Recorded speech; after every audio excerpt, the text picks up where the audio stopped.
Good evening, everybody. How are we doing tonight? I am stepping in for Dr. Lim, as she had to be out tonight, so you get me instead. My name is Zach, for those of you who don't know me, and I'm going to kick us off with our sponsor statement from Laurel Ridge Treatment Center. Laurel Ridge is a behavioral health program offering compassionate care for every stage of life. It provides personalized treatment for all populations. Their interest is to help you into your journey into wellness. There are services for children, adolescents, adults, military dependents, active duty service members, veterans, first responders. They offer inpatient services, outpatient services, substance abuse treatment, residential treatment. You can call 210-491-3591 for a no-cost assessment. Laurel Ridge is open 24 hours and 7 days a week. Their mission is to save lives, heal families, and create hope. All right. So, just a reminder tonight we are talking about helping your teen move from victim to victor. So, basically, talking about how teens might make themselves the victims in certain situations where they might have the ability to have more control. Um, so, looks like we've only got one person on so far. So if you have any questions about moving your teen from victim to victor mindset, go ahead and post them there here in the chat. Santos, what's up? All right. So quick question to get started to help us out. Can everybody post one or post some ways that you personally have played the victim in your own life? What are some ways you've played the victim in your own life? A lot of times we tend to blame others for things that we might be able to control, things that we might be able to step away from. And instead of taking personal accountability, we will find anyone and everyone to make to put the blame on. So that can be pretty easy to do sometimes.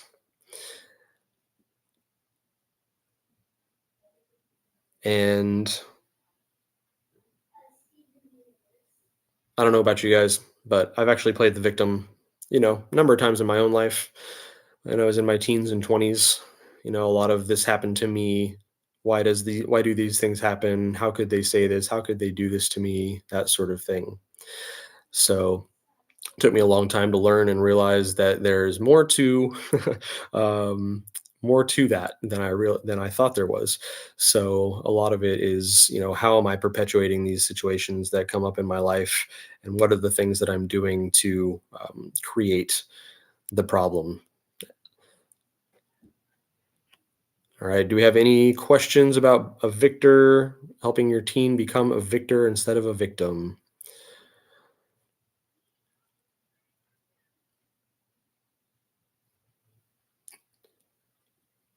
For me, this came up a lot in romantic relationships throughout the years. I ended up in a lot of relationships with people who I struggled with. We had a lot of really hard times, and I let myself kind of abandon my values by trying to make the other person happy, and it did not work out in my favor. So I imagine several of you have probably had similar experiences in work or um, relationships, friendships, family. Got a question here. How can you encourage a teen to move from victim to victor when they have a negative belief about themselves that has kept them stuck in a victim mentality? So yeah, that's a pretty complex question, and I think of course, it would start with that negative belief. Where does the negative belief come from? Kids develop these beliefs in so many different facets of their life, where it can be in their social circle, their family circle, beliefs about their productivity when it comes to school, that sort of thing, that can actually create more self-consciousness. And so it's really helping them to identify where that self-consciousness is being rooted in, and helping them identify where they have control in that situation. So how can they maybe change their interactions or their beliefs about themselves based on where that self-consciousness comes from. So this is something that might take a little bit of time, especially if it's a belief that's been ingrained in them. And so it could even take finding them a therapist that they can talk to and talk through these things with, and figure out where it's all coming from. Essentially, I would assume that there's some sort of root there, that is more than just, you know the the moment. It's probably something that's happened over time that caused them to develop that belief about themselves. So, for those of you who are just joining, see we have several people who just jumped on. We're talking about helping your teen move from victim mentality to being a victor in their life, to being victorious. So, again, I'm taking Dr. Lim's place tonight as she is recovering from some surgery. So, I'll be here to answer all your questions about moving your teen from victim to victor. So, I want to ask everybody a quick question. What's one thing that you wish someone would have told you when you were a teenager? What's one piece of advice that you wish that you would have gotten, or some sort of support that you wish you would have gotten?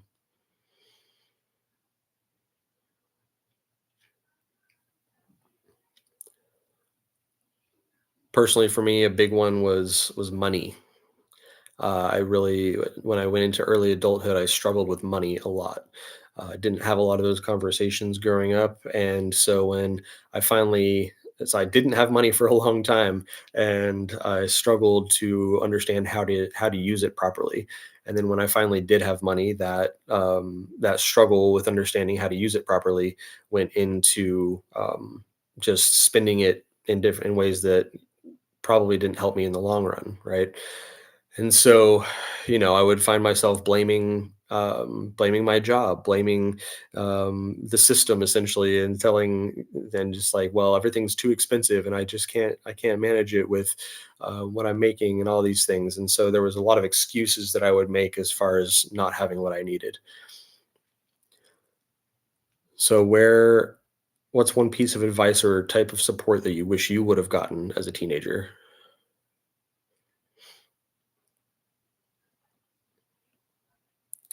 I wish someone would have told me as a teenager how to build credit. Yeah. Oh, for sure. So how did that impact your blaming others for your financial situation? That's the follow-up question I would have for that. So being spoken to with encouragement rather than being put down. This is a huge one when it comes to victim versus victor. If your child grows up in an environment where they're being spoken down to, or spoken poorly about, then they're going to develop that victim mentality. Like they're not worthy of being loved. They don't deserve to be treated well, things like that. So if they have parents or siblings or any other adult in their lives that they should be able to trust to encourage them, um, and they're just getting negative feedback, they're going to develop that victim mentality for sure, and just assume that that's how they deserve to be spoken to. Feel free to post any other questions that you might have about victim to victor.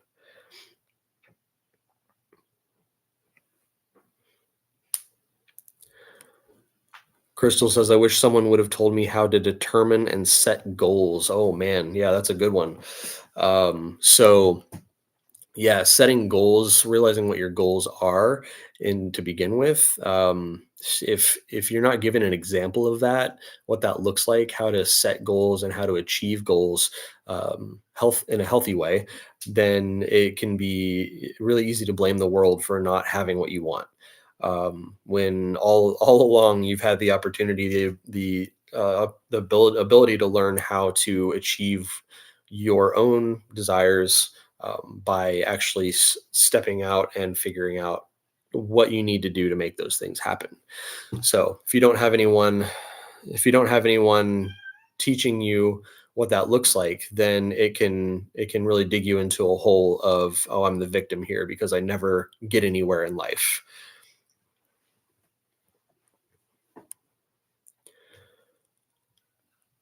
So, what are some ways that you personally have become a victor in your own life? What are some things that you're proud of? Some things that you wish that your child could see that you've done to build yourself up? Um, Carolyn says, I can relate to the money situation, pay yourself first, and how to live on a budget. Yeah, absolutely. Not being taught those things. I mean, money makes the world go round, so they say, right? So it can be, when it comes down to money, it can be a really disappointing and discouraging aspect of our lives if we don't know how to manage it, how to get it, all that sort of thing. And so that's something that we can easily pass on to our kids as well if we're not conscious of how they're watching us, the relationship that they're seeing us have with money. So it's not unlike the relationship they see you have with your spouse, partner, whatever. They see how you treat money and they see what its value is to you, and so it's a matter of helping them learn by example as well as by actually having those conversations with them. Um, and that comes down to really anything that you're reflecting to your kids. If you're not setting the example that you want them to experience, then that could again put them into that victim mindset from not having that kind of support.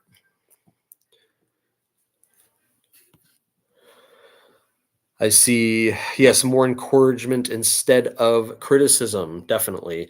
Criticism is just such a big thing for victim mentality. Criticism is one of the four horsemen of relationships. I don't know if you guys know about those, but John and Julie Gottman, they coined the term the four horsemen of relationships of divorce, and criticism is one of them. And so, yeah, if your child grows up being criticized, then that's another one of those contributions to not being able to see yourself as a victor. Um, I learned as I got older how to budget my finances, which has helped me better manage my money, and I taught my daughter to do the same. Good for you. That's important. Like seeing that you had a gap and actually being able to help your kid um, have a better experience is great. EK says, in a divorce situation, how do you help a child who's being victimized by one parent move into victor? Um, yeah, I mean, that can be pretty tough because I mean, I know a lot of people don't like to demonize their their kid's other parent, and so it can be really delicate to find a balance to help that child recognize that their parents not treating them the way they should be treated, without making them seem like a bad person. Um, so I totally understand there might be some friction there, some difficulty, and having an outside person to talk to, finding a therapist for your kid in that situation can be super helpful because then they might be able to hear those things that need to be said from somebody, a third party who's not doesn't have that high influence as far as like, oh, my dad talked bad about my mom all the time or vice versa. Um, so yeah, I would definitely recommend, getting a third party, getting a therapist that your kid can talk to and process those things with, especially if they're a teenager, right? Because that's a pretty specific time in life that can be pretty difficult to process those changes and see how they're being treated from an honest perspective. So yeah, and you definitely, you don't want them going through life with that. Oh, my mom, I'm a victim of my mom's or my dad's just bad behavior, essentially. So, all right. So I've learned to be disciplined in going after and achieve quality in the priorities I value most in my life. That's awesome, Crystal. So I would ask, how do you reflect that onto your children? How do you show them? How do you set the example for them that you the discipline that you use to achieve the quality and values? I taught my son everything he needed to know about credit because mine was horrible.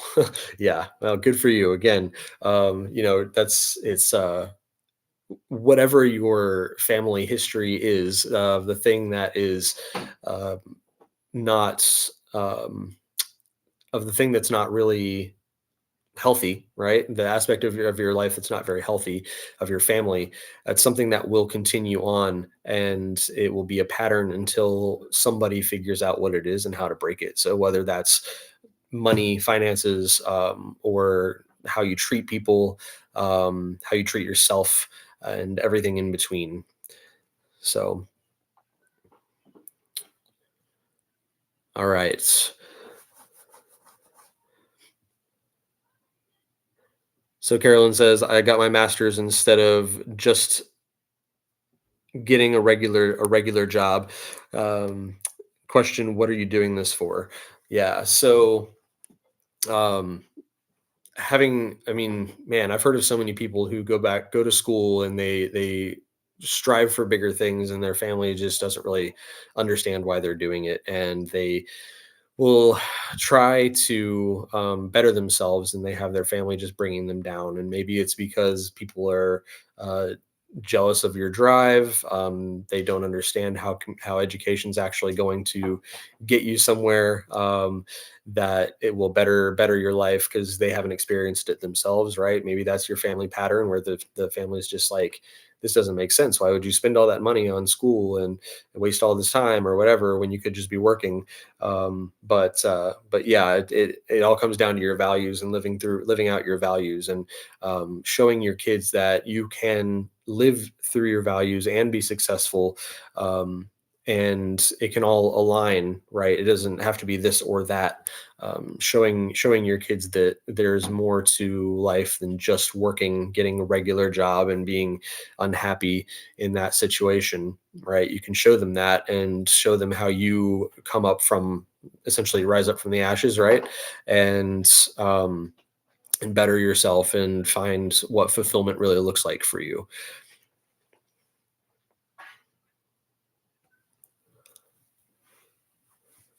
So, what other questions might you have about moving your teen from victim to victor?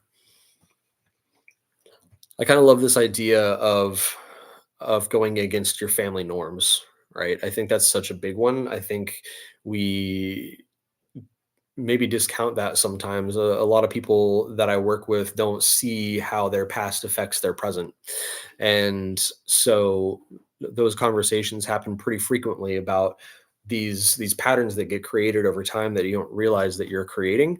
And if you're not in tune to and open-minded to those patterns and willing to see what they are, then again they're just going to continue, right? And your kid can also go into that victim mindset of like, oh well, my mom, my dad, my, blaming whoever they can blame to avoid um, working on their problems. So I ask my kids how much they value their own thoughts and remind them that they talk to themselves more than anyone else. So why not trust yourself? Garland, awesome. Yes. Yeah, trusting your own voice, your own perception, perspective on the world, I think is great. That's such a wonderful thing to encourage, and just speaking to your kids in a way that helps them have respect for themselves and their choices, and not being completely closed-minded to the outside world, but also being able to recognize like I am secure within myself, and I make my own choices. I choose my own behaviors, things like that. Um, and then Deborah says it's always easier to blame somebody else. Yes, it is easier to blame somebody else when, especially when that's what you're familiar with. When you see that you get what you want out of blaming somebody else, or you don't have to face your own issues when you're blaming other people, it does make it feel a lot easier and more comfortable to go through life for sure. But I can say that the more we practice um, taking accountability for our own abilities, in whatever situations we might be in, the more we practice taking accountability and being transparent about that, the more comfortable that becomes. And it's over time, it actually ends up getting harder to blame others. And it doesn't make as much sense because when you can take accountability and change your own behavior, then you're able to um, move within your own values and not having to worry about other people's expectations as much.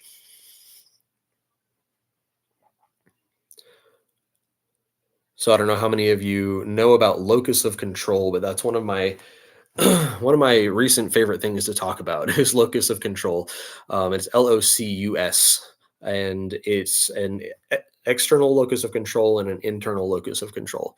An external locus of control is the mindset that the victim mindset, essentially, where you blame the outside world for everything that's going on in your life. It's this happened to me, so and so did this to me. Um, how could this happen? Like it's all the outside world is all doing things to me, whereas the internal locus of control, when you're able to shift your locus of control internally, then you are able to recognize the control that you have in every situation. What can I control, what can't I control? And when you realize the steps that you can take to control certain things, then it makes it a lot easier to walk away from things that aren't serving you, that aren't healthy for you, that aren't aligned with your values, that sort of thing. And when your mindset is all outward, like this is happening to me, then you're looking at like essentially how can you continue to use your coping mechanisms to get what you want from other people, right?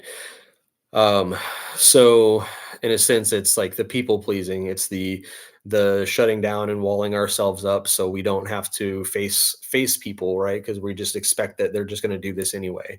Kind of creates that pessimism and that sort of thing. Um, so what's thoughts or questions do you have about the concept of locus of control? What's been your personal experience with that internal or external locus of control?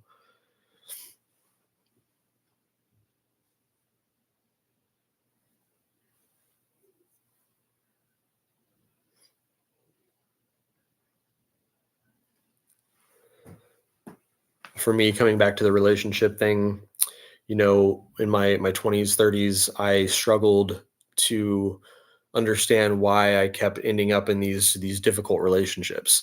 And it was always, well, so and so isn't doing this, so and so isn't doing that. It was always about what they weren't doing for me in the relationship. But over time, I finally learned to recognize that there were certain things that I continued to do, behaviors that I was perpetuating, that made the relationships that set the relationship up in a way that I was being walked all over because I would bend over backward to make the other person happy, instead of standing up for my values and my own needs. And so that allowed me to blame them for mistreating me, right? When essentially I was the one causing it. Remember to ask for what you need from your supports. That's really great. And something that I think is really important to teach your kids in being a victor is actually speaking up for themselves. Finding the people in their lives that they can trust and speaking up for their needs, standing up for themselves, essentially when something's not right, when something doesn't align with who they are as a person, right? Not just going with it because they feel like they have to because they're a kid, right? I think it's really important for kids to be empowered and understand that they have a voice as well. And so, teaching your kids that to speak up and be honest with people about what they need can really help to take them from that victim mentality in the long run, for sure.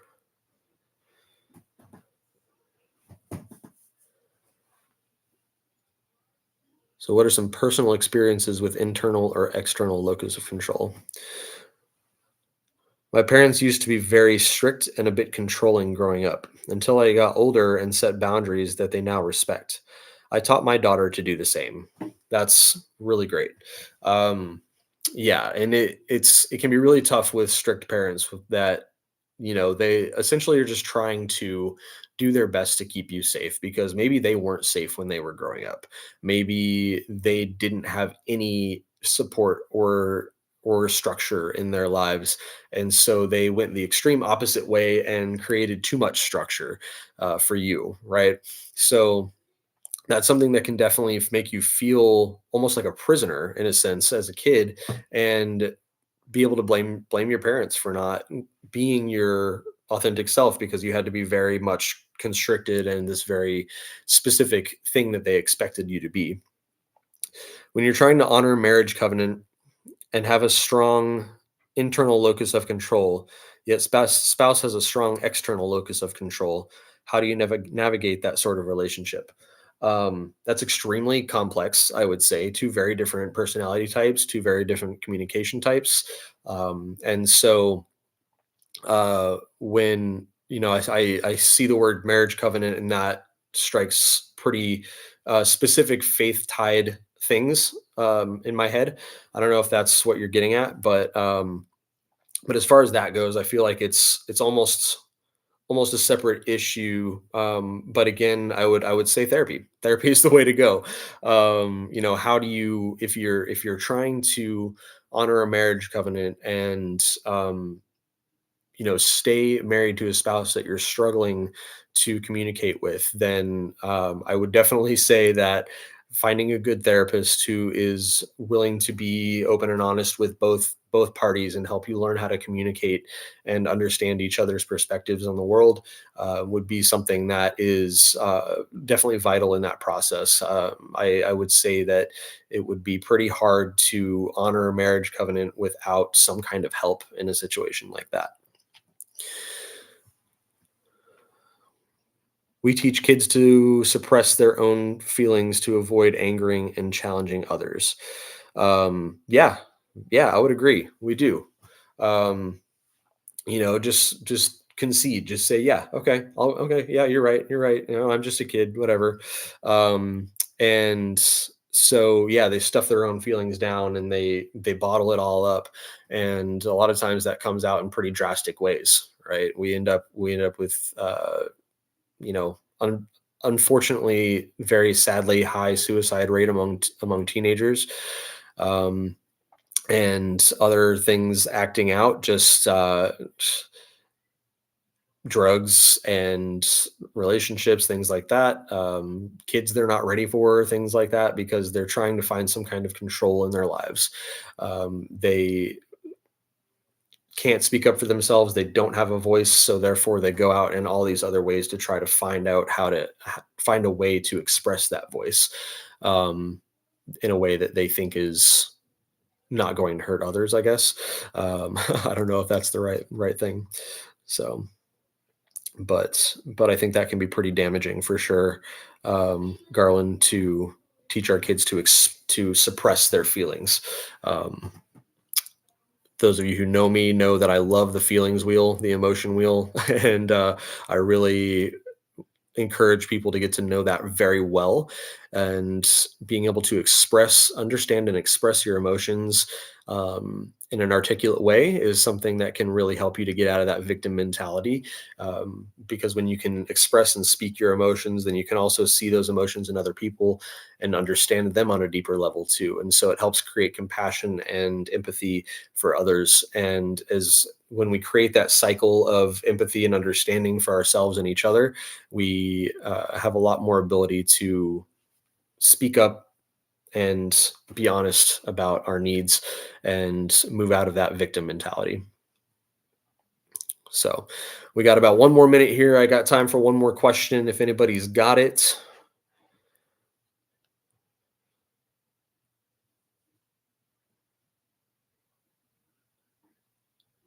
But otherwise, I would encourage you guys to look up the concept of locus of control and think about how those different aspects apply to your personal life. How might you be reflecting an external locus of control, an external locus of control to your children, right? What are some parts of your life that are blameful of others instead of recognizing the uh, accountability that you can take for your own actions. All right. So I want to challenge you guys on that. And also, obviously, look at that emotions wheel. If you don't know your emotions well, look up an emotion wheel on Google. You'll get plenty of images for it with all the different emotions that exist. Understand those and know what they are, so you can actually express to your kid what you're feeling when you're hurt or you're feeling disappointed or you're just whatever it is you're going through in life. If you don't know how to articulate it, your kid can see that, and they're going to reflect what you're showing them. So just a reminder on our sponsor, Laurel Ridge Treatment Center. Laurel Ridge Behavioral Health Program offers compassionate care for every stage of life. It provides personalized treatment for all populations. Their interest is to help you into your journey to wellness. There are services for children, adolescents, adults, military dependents, active duty service members, veterans, first responders. They offer inpatient services, outpatient services, substance abuse treatment, residential treatment. You can call 210-491-3591 for a no-cost assessment.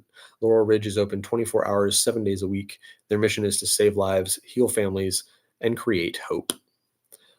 Thank you guys for hanging out. I appreciate all of you, and we'll see you next week.